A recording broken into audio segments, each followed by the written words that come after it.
A senior coalition frontbencher has reportedly tried to secure the vote of disgraced former Labor MP Craig Thomson. The Daily Telegraph is reporting Senator Matthias Cormann wrote to Mr Thomson asking for his support. To discuss the story further, we're joined by Senator Cormann from Canberra. Thanks very much for your time. Now, why did you send this letter to Craig Thomson after Tony Abbott has repeatedly asserted he would never accept what he calls Craig Thomson's tainted vote? Well, let's just be very clear up front. There is no way that we would accept Craig Thomson's vote under any circumstances for this or any other legislation. What happened, Karina, is that as part of a standard operating procedure, whenever the Labor Party introduces legislation into the Parliament that is bad for Australia or bad for people across Australia, like the legislation currently before the Parliament from Bill Shorten, where he's trying to shift billions of dollars in people's superannuation, a million Australians are affected by this, from their chosen fund into a legislated My Super default fund. Whenever that happens, what I do is I write to all crossbenchers in relation to the coalition view, attaching a copy of our amendments and encouraging them to consider them. Now, because the number of crossbenchers in our Parliament keeps increasing, like obviously there have been some names added to the database. Craig Thomson's name should not have been added. It was my mistake. It was an oversight. I should never have written to him. But really what happened is that he ended up being added to a list of crossbenchers who receive correspondence from me from time to time in relation to legislation the government has put forward that I've got concerns about. Is this the first time that you've written to Craig Thomson?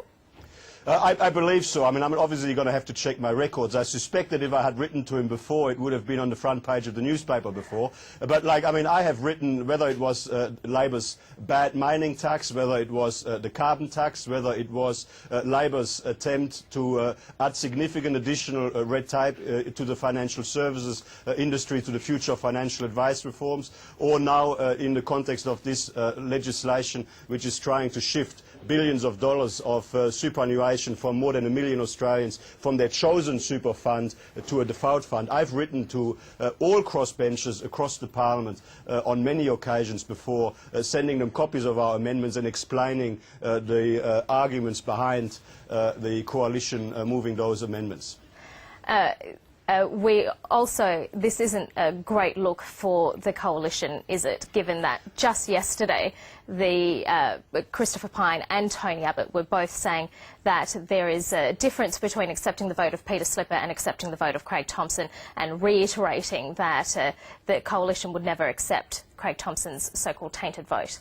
Well, it isn't a great look for me. I mean, it clearly was my mistake, it was my error, it was my oversight, it shouldn't have happened, and I will make sure that Craig Thomson's name is removed from that database of crossbenchers as soon as possible, because he clearly is still a Labor Member of Parliament. I mean, Craig Thomson's vote is a tainted vote. It is a vote that we will not accept on any legislation under any circumstances. There is the world of difference between the situation that Craig Thomson finds himself in, with damning findings by Fair Work Australia, a Commonwealth authority, and of course the position of the Speaker, the former Speaker, that is.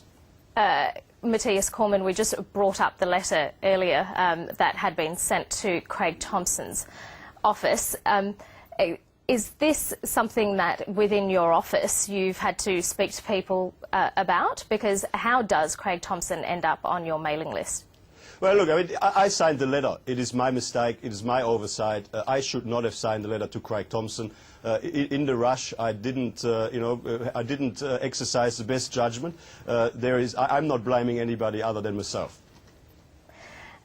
Matthias Cormann, you said that there is a big difference between accepting Peter Slipper's vote and accepting Craig Thomson's vote. Do you think that in the wider electorate people understand that there is a difference? Well, I'm sure that people understand that the standards for somebody who is the Speaker of the House of Representatives in Australia have got to be exceptionally high. And Peter Slipper formed the judgment quite rightly in our view that it was no longer appropriate for him to hold that office. but he is not in the same situation as Craig Thomson. Craig Thomson has been accused of some terrible things, but not only that, he hasn't just been accused. There have been some formal findings by a Commonwealth agency in Fair Work Australia that actually confirmed a lot of the allegations. I mean, clearly Craig Thomson is in a completely different situation to the situation that Peter Slipper finds himself in as the member for Fisher. How embarrassing is this for the coalition, given that we saw the scenes not that long ago of Tony Abbott and Christopher Pyne trying to run out of the House so that they wouldn't have to accept Craig Thomson's vote? This just adds to that embarrassment, doesn't it?